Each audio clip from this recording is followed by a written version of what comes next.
안녕하세요. 식어서도 맛있는 커피를 만드는 커피코너 심재을입니다. 자, 먼저 종이 필터를 접어야 되죠. 종이 필터를 붙인 부분이 두 면이 있는데요. 이렇게 접습니다. 접고 이 끄트머리의 부분을 집어주시면 드리퍼에 잘 붙어 있습니다. 이렇게 붙여서 손으로 살짝 눌러서 이렇게 장착을 합니다. 그리고 제가 계속 강조하지만 종이 필터의 불순한 냄새나 물질들을 뜨거운 물로 헹궈내는 작업을 꼭 하시기 바랍니다. 45도로 기울여져서 드리퍼를 뜨거운 물을 주전자를 편하게 들으시고 한쪽에서부터 이렇게 돌려주시면 될 수 있으면 드리퍼를 주전자 끝을 드리퍼에 붙여주세요. 그렇게 해야만이 물이 옆으로 흘러내리는 것을 방지할 수 있습니다. 한두 방울 지금 제가 떨어뜨렸는데요. 이렇게 닦고 그 다음에 이렇게 물이 드리퍼의 종이 필터를 다 씻어내면은 서버를 데워주는 의미도 있습니다. 이렇게 헹궈서 물을 버려주고요. 그 다음은 원두를 갈겠습니다. 제가 지금 이 원두는 에디오피아 이르가체페 코케 허니 해발 1900m에서 2100m 사이에서 나는 아주 고산지에서 생산된 커피입니다. 씨가 아주 밀도가 높고 단단합니다.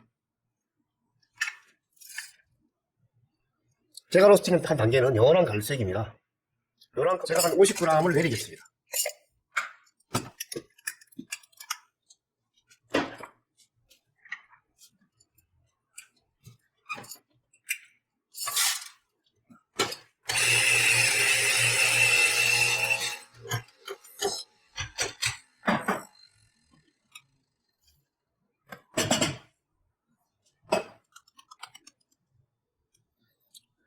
아주 향이 구수하고 상큼한 향이 아주 풍부하게 가르니까 바로 느껴지는데요. 이렇게 연한 갈색의 아주 좋은 색상을 나타내는 로스팅에 원두를 사용합니다. 자, 그럼 먼저 불림을 하겠습니다. 물로 이렇게 부어주는데요. 물이 조금 많이 부었더니까 조금 흘러나옵니다. 그리고 지금 이 핸드 드리퍼 안에 커피층의 표면을 보시면 전혀 부풀음이 없습니다. 이 부풀어 오름은 온도의 내부에 이산화탄소나 일산화탄소가 차 있을 때 생기는 겁니다. 로스팅에서 열에 의해서 강하게 볶이거나 또는 열 손상으로 가스들이 그 안에 향미 성분들이 이산화탄소, 또 짙은 갈색이나 쓴맛이 나는 검은색부터는 태워진 것이기 때문에 일산화탄소까지 생겨납니다. 그러한 콩들이 가르면 세포방 안에 존재하고 있던 이산화탄소, 일산화탄소들이 뜨거운 물을 부으면 봉긋하게 부풀어 올라옵니다. 부풀음이 좋을수록 신선하다고 로스팅이 잘 된 커피라고 많이들 이야기하는데 그것은 대표적인 오해입니다. 이렇게 부풀음이 없는, 전혀 손상이 없는 원두를 사용하고 선택하는 것이 맛있고 건강한 커피를 선택하는 것이면, 강하게 로스팅돼서 향미 손상이 많이 생긴 커피들은 괴로운 맛들이 추출되기 때문에 불림을 짧게 하기를 권합니다. 제 원두는 지금 한 3분 정도를 불림을 해도 전혀 문제가 없습니다. 뜨거운 물을 부을 때 물줄기에 예민하게 신경을 쓰시지 않아도 됩니다. 편하게 부어주세요. 커피의 향과 맛이 갈려진 원두 내부에서 뜨거운 물을 만나면 그 안에 있는 향미 성분들이 거품으로 뜨고 무거운 성분들은 아래로 가라앉게 됩니다. 핸드드립의 장점은 다른 어떤 추출법과 달리 이렇게 거품이나 잔맛을 띄워서 분리시키는 것에 있습니다. 1차, 2차, 3차 추출 이런 식으로 거의 위에 뜨는 거품이나 잔맛들이 섞이는 핸드드립은 핸드드립의 정석이라고 보기 어렵습니다. 결과가 아주 안 좋은 그런 핸드드립이 될 수밖에 없는 이유죠. 어느 정도 물이 빠지면 거의 70% 이상 항상 존재하게끔, 물이 차 있게끔 물을 부어주시는 게 좋습니다. 물을 부을 때는 물줄기를 굵게 하고 가감하게 뒤섞이게끔 붓는 것이 좋습니다. 이 안에 있는 향미 성분들이 만나서 뒤섞이면서 좋은 성분들은 무게에 의해서 깔아앉고 뜨거운 성분들은 위로 뜨게 되는 것입니다.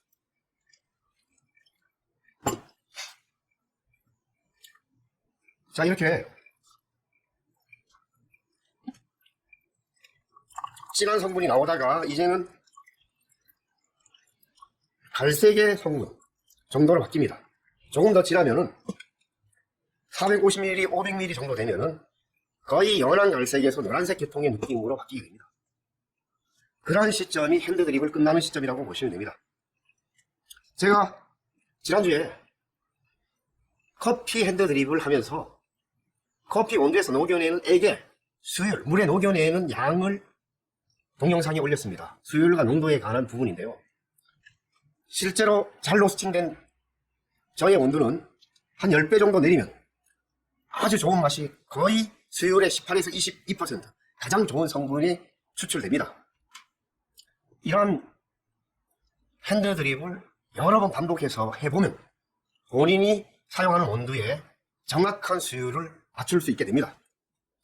끄트머리의 마지막 부분에 이렇게 물을 가득 채우고 이제 정리할 시점을 찾습니다.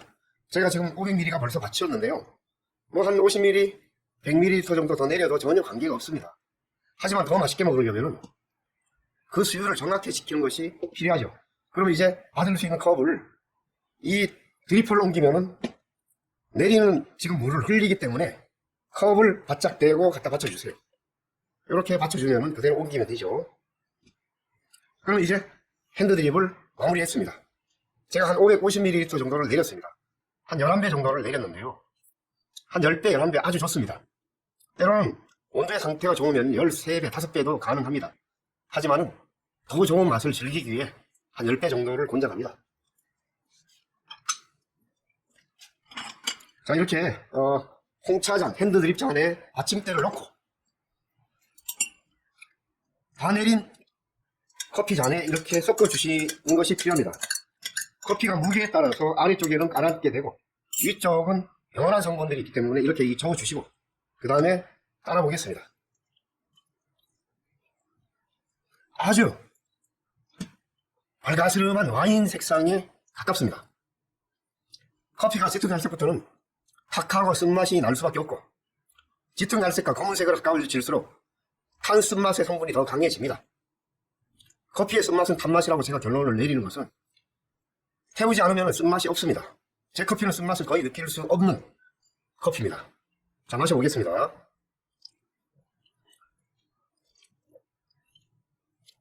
커피 한 모금을 입에 물고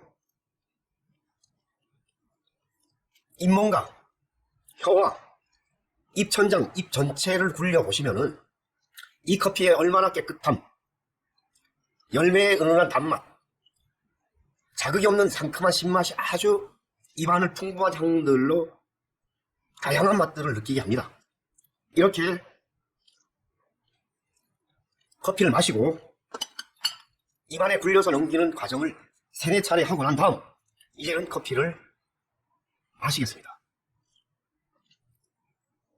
입안에 한 모금 가득 넣어서 잠시 1-2초 머금고 있다가 넘기면서 목을 타고 넘어가는 이 느낌이 얼마나 깨끗하고 상큼하고 시원한지. 우리가 불쾌한 커피를 먹을 때는 속이 들어가면서 이 수많은 위장간의 신경세포들이 불편함을 느낍니다.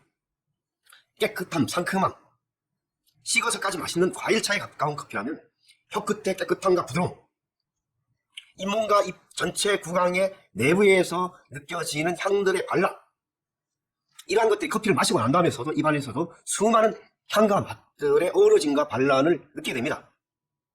이러한 커피가 하루의 삶을 원동력 있게 역동적으로 만들어주는 것입니다. 커피를 드시는 분들, 커피 알고 드시죠? 마시면은 거친 느낌들이 혀끝을 괴롭히고 입안을 답답하게 하고, 물로 마시어서 헹구지 않으면 이 텁텁하고 답답하고 불쾌함을 제거할 수 없는 그러한 커피라면 생두의 질이나 아니면 로스팅의 열처리 과정에서 향미가 손상된 몸에 전혀 도움이 안 되는 도리어 해로운 그러한 물질일 수 있다는 것입니다. 연한 갈색, 커피 열매의 색깔과 동일한 발가스름한 와인의 색상인 이러한 커피, 커피의 씨임에도 불구하고 이러한 커피는 몸을 살리는 커피입니다. 좋은 커피,